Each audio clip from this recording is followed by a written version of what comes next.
Assalamualaikum warahmatullahi wabarakatuh. Saya Alidia Khotibatul Ummah dengan nomor NPM 21010810003 ingin menyampaikan refleksi materi mengenai ikatan kimia dan struktur molekul. Selamat menyaksikan dan semoga bermanfaat. Yang pertama, di sini akan membahas mengenai pengertian teori orbital molekul, yaitu teori yang menjelaskan ikatan kimia melalui diagram orbital molekul.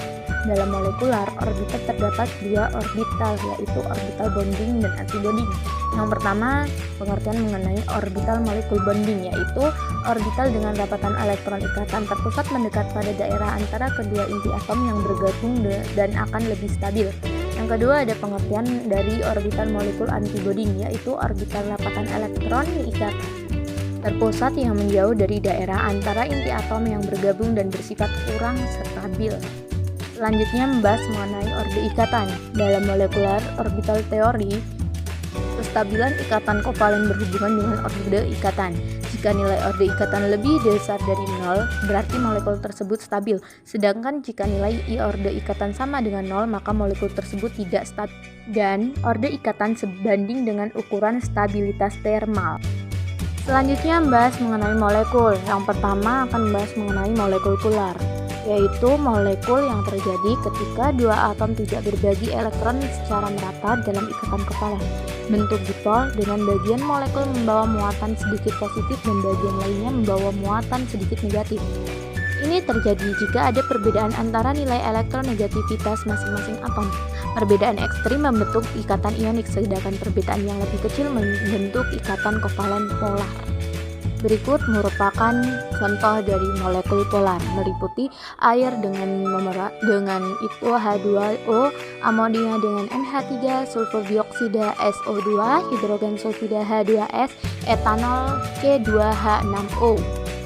Yang kedua ada molekul nonpolar.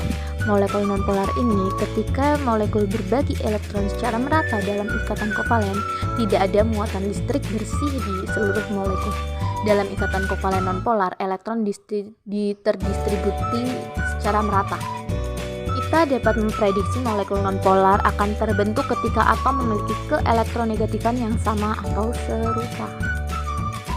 Berikut merupakan contoh dari molekul nonpolar. Ada beberapa contoh di sini bisa dibaca oleh para pendengar ataupun penglihat konten ini. Materi yang terakhir membahas mengenai ikatan kimia. Adapun jenis-jenis ikatan kimia, yang pertama ada ikatan ionik. Ikatan ionik sendiri terjadi ketika ion positif dan negatif atau gaya listrik kolom pada setiap atomnya membentuk sebuah ikatan kimia. Ikatan ionik ini juga bisa disebut dengan ikatan elektrovalen. Contoh dari ikatan ionik yaitu natrium dan fluorida, yaitu NaF. Lalu kedua ada ikatan kovalen. Ikatan kovalen terjadi ketika ada pemakaian elektron ikatannya secara bersama. Ketika ikatan kovalen terjadi, maka kedua atom yang berikatan tersebut akan tertarik pada pasangan elektron yang sama. Contoh dari ikatan kovalen terjadi pada atom H2. Dan yang terakhir ada ikatan logam. Atom logam memiliki elektron valensi yang relatif kosong. Hal itu dikarenakan jumlah atomnya yang sedikit sehingga ada perpindahan elektron antara satu atom ke atom yang lain. Baik, mungkin itu saja refleksi kimia dasar dari saya. Kurang lebihnya saya mohon maaf dan terima kasih bagi yang sudah menonton. Saya akhiri. Wabillahi taufiq wal hidayah. Wassalamualaikum warahmatullahi wabarakatuh.